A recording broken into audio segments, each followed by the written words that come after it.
Now, Jack and the Beanstalk, Beauty and the Beast, Rumpelstiltskin, much loved fairy tales. But have you ever stopped to think about how old they are?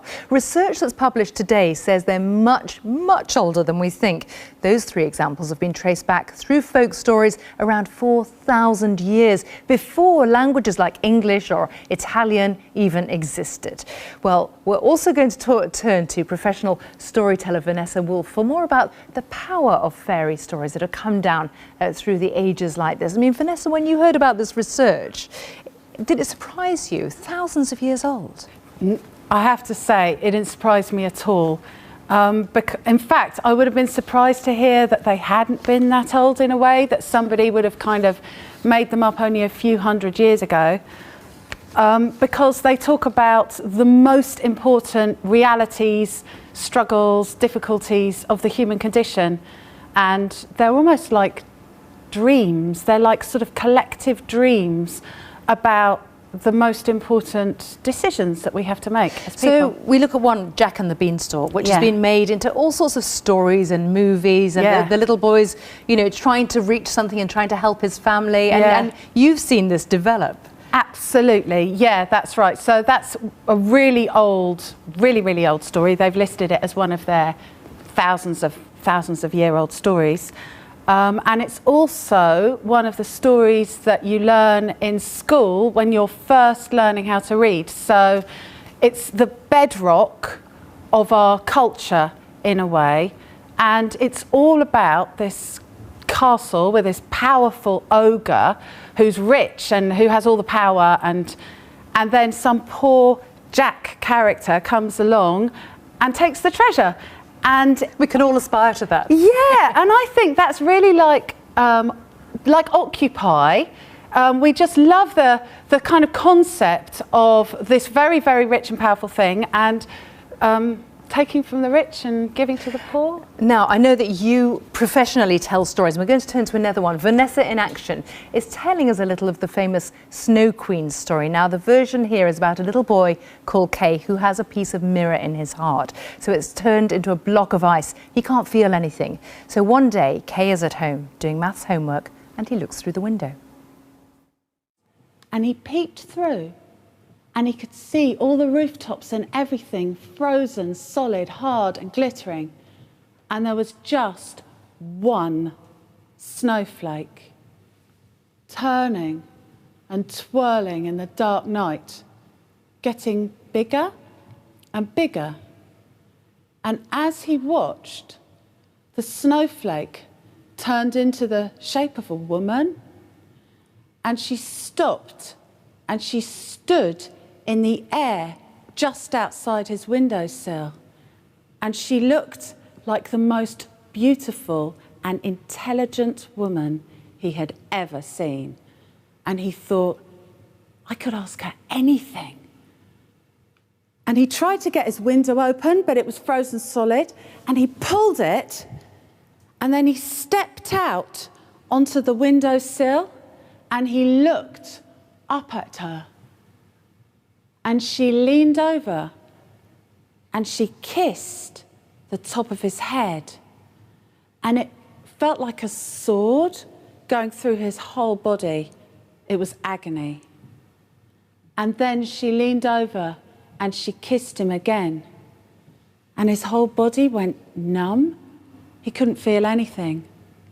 And then she said, I better not kiss you again, or I'll kill you.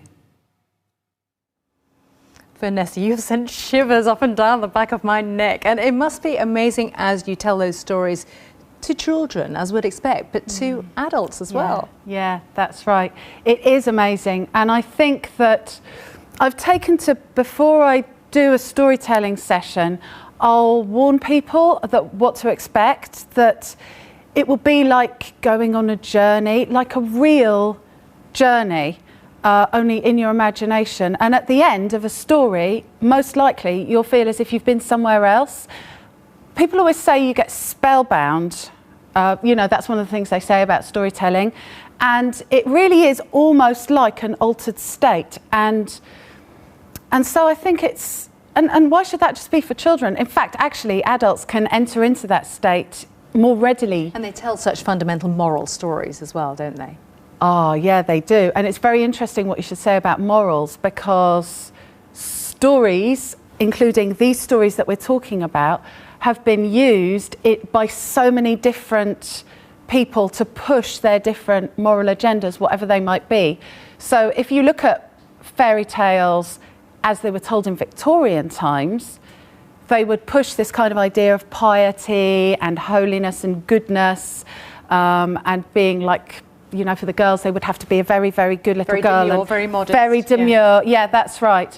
And of course, that feels a little bit strange to our modern ears. So we would tell the same stories and use the same magical concepts, but we would tell them perhaps with our sensibility. Yet they become kind of fundamental myths that can be pulled this way and that. They could be about a woman's place, you know, is being kept down, or about liberation. Absolutely, and Beauty and the Beast is a really classic example of that, because when I first heard the story of Beauty and the Beast, I thought it was all about this good little girl. She doesn't ask for any presents. She's sent away to the horrible castle. She's really, really nice and good.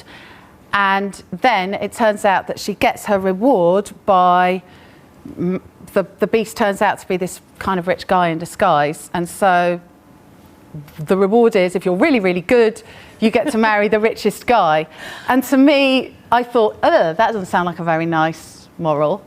But of course, that's not the only way I can tell it. And something else that really fascinates me, Vanessa, is that storytelling has come back. You know, we're in the age of screens, of the internet, of apps, of devices. But you look at something like, I don't know, The Moth in the United States, or the way that storytelling has become a revived part of theatre here. Yes. People are going back to very traditional modes.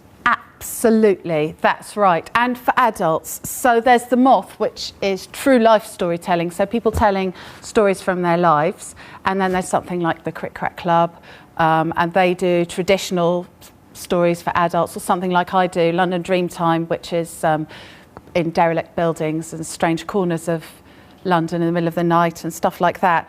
And what they're all doing is they're taking these archetypes and these magical images that are so powerful, they shine like beacons through the ages of anything we throw at them, because they're about us. Vanessa, we have to leave it there. But Vanessa Woolf, thank you very much. And it's good to talk about inspiring stories. We spend a lot of time telling you about stories that are massively significant, really matter, but can be somewhat depressing about the state of the world. So it's been good to talk to Vanessa here on Impact today. Do stay with us.